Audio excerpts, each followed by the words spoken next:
ভয়াবহ অগ্নিকাণ্ড মেমারিতে শুক্রবার আনুমানিক রাত 10:40 নাগাদ পূর্ব বর্ধমান জেলার মেমারির হাটপুকুর বাগিলা মোড়ে একটি ইলেকট্রিক স্কুটারের গোডাউনে ভয়াবহ অগ্নিকাণ্ড ঘটে। শুক্রবার সন্ধ্যায় 7টায় কাজ শেষ হওয়ার পর কারখানায় কর্মীরা ফ্যাক্টরির গোডাউনে তালা লাগিয়ে বাড়ি চলে যায় বলে সূত্রে জানা যায়। শুক্রবার আনুমানিক রাত 10:40 নাগাদ স্থানীয়রা দেখতে পায় গোডাউনে আগুন লেগেছে। সঙ্গে সঙ্গে মেমারি থানা ও অগ্নি নির্বাপক কেন্দ্রে খবর দেওয়া হয়। ঘটনাস্থলে পৌঁছায় 4টি অগ্নি নির্বাপক গাড়ি। রাত প্রায় 3টে নাগাদ আগুন নিয়ন্ত্রণে নিয়ে আসে অগ্নি নির্বাপক কর্মীরা।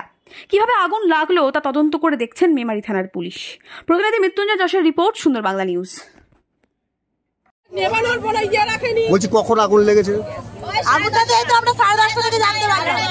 এখন কি আপনাদের ক্ষোভটা কেন?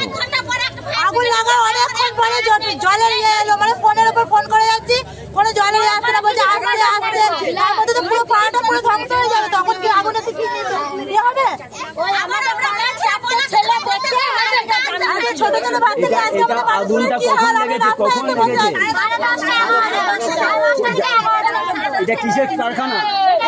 মোটর সাইকেল, মানে মোটরের স্কুটি আর কি। কি মনে হচ্ছে কি কারণে আগুন লাগতে পারে, কি মনে হচ্ছে আপনাদের? সেটা আমরা এখনো জানি না, ভেতরে না গেলে আমরা জানতে পারবো না। আপনাদের এই ফ্যাক্টরি আশেপাশেই বাড়ি?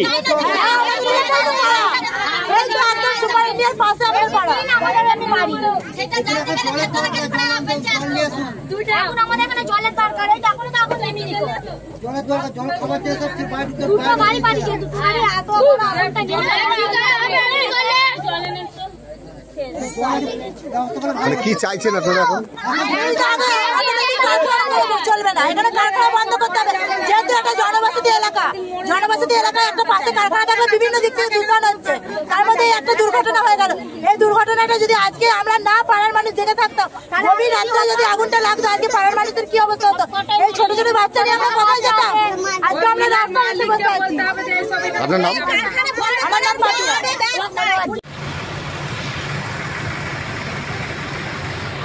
দাদা, এটি কোন জায়গা? এটা হচ্ছে মেমারি হাটপুকুর বাগিলা মোড়।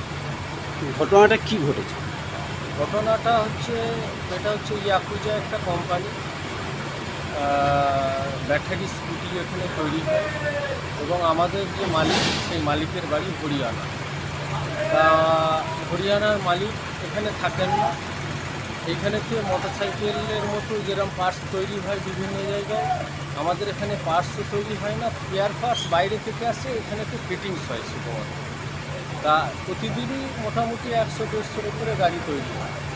আজকেও সেরকম তৈরি হয়েছিল এবং আমাদের হরিয়ানার যে দুটি ছেলে এখানেতে দেখভালের জন্য থাকে, তারা এখানেতে সেই পজিশনে প্রত্যেক দিনই মোটামুটি 10টা, 11টা, 12টা পর্যন্ত কাজ হয়, ওভারটাইমে হয়। আজকে সেটি হয়নি। আজকে মোটামুটি ঠিক টাইমে 7টার মধ্যে কাজ শেষ হয় এবং এরা বন্ধ করে চলে যায়। কতজনের শ্রমিক কাজ করে এখানে? এখানে মোটামুটি আপনার 120-30টা এরকম। সকলেই কি স্থানীয়? হ্যাঁ। তারপর এখানে সেই শ্রমিকরাও বিভিন্ন রকমভাবে চেকিং করে চলে যায়। আমাদের সিকিউরিটি গার্ড আছে, সিকিউরিটি গার্ডও সব কিছু দেখে। হঠাৎ আজকে আমি বাড়িতে খাওয়া দাওয়া করছি 10:40 নাগাদ, তখন আমার কাছে ফোন যায় যে ফ্যাক্টরিতে আগুন লেগেছে। আমি সঙ্গে সঙ্গে ছুটে আসি, এসে দেখি দুদিকেই হচ্ছে দাও দাও করে জ্বলছে। এখানে সব ফায়ার ব্রিগেড এবং প্রশাসনরাও সব কিছু আছে, কিন্তু কী থেকে আগুন ধরলো সেটা বলতে পারবো না, কারণ আমিও এবং প্রশাসন এবং সবাই অন্ধের মধ্যে আছে যে আগুনটা কীভাবে লাগবে। এখানে কি কেউ, মানে কোনো কর্মী এই ফ্যাক্টরির ভেতরে থাকতেন? কী বলছেন? ফ্যাক্টরির ভেতরে কি এখানে কোনো কর্মী থাকতেন? না না, ফ্যাক্টরির ভেতরে কোনো কর্মী থাকতো না। দুদিকে শাটার বন্ধ করে চলে যেত, ডিউটি শেষে সবাই চলে যেত। এখন কি আগুন নিয়ন্ত্রণে? এখন নিয়ন্ত্রণে মোটামুটি এসেছে, কিন্তু আবার আগুন মোটামুটি আবার বেড়ে উঠছে। আস্তে আস্তে সবাই উদ্যোগ নিয়েছে। আমাদের এখান থেকে ফায়ার ব্রিগেড, কালনা এবং মেমারি এবং বর্ধমান সবাই উদ্যোগ নিয়ে নেভাচ্ছে এবং আমরাও চেষ্টা করছি যে আমাদের এতগুলো শ্রমিকের কাজকর্ম হারিয়ে যাতে না যায় এবং আমাদের মালিকপক্ষও যাতে সুন্দরভাবে দেখে এবং প্রশাসন এবং সবাই মিলে সাহায্যের হাত বাড়িয়ে দেয় এবং আগামী দিনে আবার এই কারখানা সুস্থভাবে গড়ে উঠুক এবং কোনো ক্ষয়ক্ষতি পার্শ্ববর্তী ক্ষেত্রেও হয়নি এবং শান্তিপূর্ণভাবেই এই কাজকর্ম কোনো হতাহত বা আহত হয়নি। এলাকার মানুষও কোনো কিছু এর মধ্যে উচ্ছৃঙ্খলা করে। আমরা চাইছি যে আগুন তাড়াতাড়ি নিয়ন্ত্রণে আসে। আশেপাশে যে সকল বাড়ি আছে তারা আতঙ্ক হয়ে বাইরে দাঁড়িয়েছেন, তাদের অভিযোগ হচ্ছে যে ফায়ার ব্রিগেড সঙ্গে সঙ্গে এসে পৌঁছায়নি, এটাকে কি বলবেন? ফায়ার ব্রিগেড আমাদের মেমারি ফায়ার ব্রিগেড সঙ্গে সঙ্গে চলে এসেছেন এবং আমারই এক বন্ধু ফায়ার ব্রিগেডে কাজ করেন পুলক সিংহ রায়, আমি তো সঙ্গে সঙ্গে খবর নিলাম যে তুমি এসেছো, বলছে আমি এই ফ্যাক্টরির ভেতরে আছি। পরবর্তী বর্ধমান এবং কালনা একটু দূরে, সেইটা ক্ষেত্রে আসতে একটু দেরি হবে, কিন্তু সবাই এসেছে। আপনি বললেন যে এখানে স্কুটি যেটা তার যন্ত্রাংশ ফিটিং হতো, ব্যাটারিও কি এর মধ্যে লাগানো হতো?